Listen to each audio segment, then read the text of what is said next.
ഹിജാബ് വിവാദത്തിൽ പള്ളുരുത്തി സെന്റ് റീത്ത സ്കൂളിനെതിരായ വിദ്യാഭ്യാസ ഉപഡയറക്ടറുടെ റിപ്പോർട്ടിലെ കൂടുതൽ വിവരങ്ങൾ പുറത്ത്. ശിരോവസ്ത്രം ധരിച്ചെത്തുന്നവരെ സ്കൂളിൽ പ്രവേശിപ്പിക്കാറില്ലെന്ന് PTA പ്രസിഡന്റ് മൊഴി നൽകിയെന്നും സ്കൂൾ നിയമാവലിയിൽ ശിരോവസ്ത്രത്തിന് നിരോധനമില്ലെന്നും റിപ്പോർട്ടിലുണ്ട്. സ്കൂൾ PTA തെരഞ്ഞെടുപ്പ് മാനേജ്മെന്റിന്റെ താൽപര്യം സംരക്ഷിക്കുന്ന രീതിയിലാണ് വിദ്യാഭ്യാസ അവകാശ നിയമത്തിന്റെ വ്യക്തമായ ലംഘനമാണ് നടന്നതെന്നും റിപ്പോർട്ടിൽ പറയുന്നു. വിദ്യാഭ്യാസ ഉപഡയറക്ടർ സുബിൻ പോളാണ് വിദ്യാഭ്യാസ മന്ത്രിക്ക് റിപ്പോർട്ട് കൈമാറിയത്. സിബി ജോസഫ് ചേരുന്നുണ്ട്. സിബി, എന്തൊക്കെയാണ് ഈ റിപ്പോർട്ടിലുള്ളത്?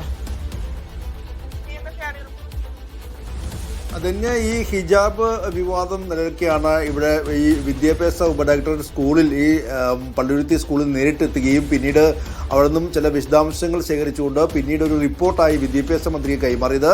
ഇതിലാണ് ഈ വിദ്യാഭ്യാസ സ്ഥാപനം വളരെ വലിയ ഗുരുതരമായ വീഴ്ച വരുത്തിയെന്നും ഈ കുട്ടിക്ക് ശിരോവസ്ത്രം ധരിക്കാനുള്ള എല്ലാവിധ അനുമതി നൽകണമെന്ന് ആവശ്യപ്പെട്ടുകൊണ്ട് വിദ്യാഭ്യാസ മന്ത്രി വീണ്ടും സ്കൂളിന് നിർദ്ദേശം നൽകുകയും ചെയ്തത്. എന്തായാലും ഈ വിദ്യാഭ്യാസ ഉപഡയറക്ടറുടെ ഒരു റിപ്പോർട്ടിലെ കൂടുതൽ വിശദാംശങ്ങൾ പുറത്തു വരുമ്പോൾ വളരെ ഗുരുതരമായ ചില ആരോപണങ്ങൾ കൂടി ഇപ്പോൾ ഈ ഒരു സെന്റ് റീത്ത സ്കൂളിനെതിരെ ഇപ്പോൾ വിദ്യാഭ്യാസ ഉപഡയറക്ടറുടെ ഈ റിപ്പോർട്ടിൽ പറയുന്നുണ്ട്. അതിലൊന്ന്, ഈ സ്കൂൾ പറയുന്നത് തങ്ങൾക്ക് 2018 ഹൈക്കോടതി ഉത്തരവ് പ്രകാരം ഈ ഏത് യൂണിഫോം ധരിക്കാം അല്ലെങ്കിൽ സ്കൂളിന്റെ നിയമാവലിയിൽ കൃത്യമായി പറഞ്ഞിട്ടുണ്ട് എന്നുള്ളതായിരുന്നു.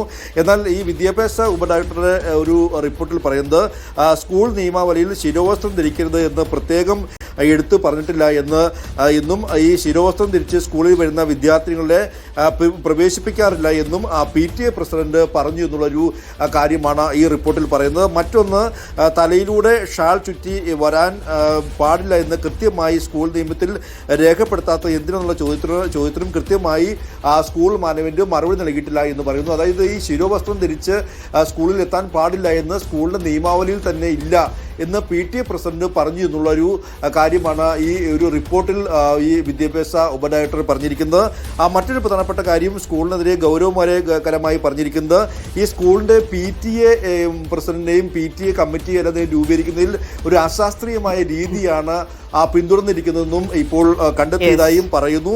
അതായത് ഇതിൽ ഈ PTAയുടെ പ്രത്യേകമായ ജനറൽ ബോഡി ചേർന്നാണ് PTA കമ്മിറ്റി രൂപീകരിക്കേണ്ടത്. അതുമാത്രമല്ല, ഈ PTA കമ്മിറ്റിയിൽ നിന്നാണ് എക്സിക്യൂട്ടീവ് അംഗങ്ങളെയും തിരഞ്ഞെടുക്കേണ്ടത്. പക്ഷേ ഇവിടെ പ്രത്യേകമായി ജനറൽ ബോഡി ചേരാതെ ഒരു PTA, അതായത് ക്ലാസ് വൈസ് PTA കമ്മിറ്റി അംഗങ്ങളെ നോമിനേറ്റ് ചെയ്യുകയും ഇങ്ങനെ ക്ലാസ് വൈസായി നോമിനേറ്റ് ചെയ്യുന്ന PTA അംഗങ്ങളിൽ നിന്നും ഒരു PTA എക്സിക്യൂട്ടീവ് അംഗത്തെ PTA എക്സിക്യൂട്ടീവായി തിരഞ്ഞെടുക്കുകയും അതിൽ നിന്നും PTA പ്രസിഡന്റ്, അത് പ്രത്യേകിച്ച് ഈ മാനേജ്മെന്റിന് താല്പര്യമുള്ള ആളുകളെ PTA പ്രസിഡന്റാക്കി മാറ്റുകയും PTA കമ്മിറ്റി രൂപീകരിക്കുകയും ചെയ്യുന്ന ഒരു അശാസ്ത്രീയമായ രീതി പിന്തുടർന്നതായും ഇപ്പോൾ ഈ കൂടുതലും ഉപഡയറക്ടറുടെ റിപ്പോർട്ടിൽ പറയുന്നത്. ശരി സിബി.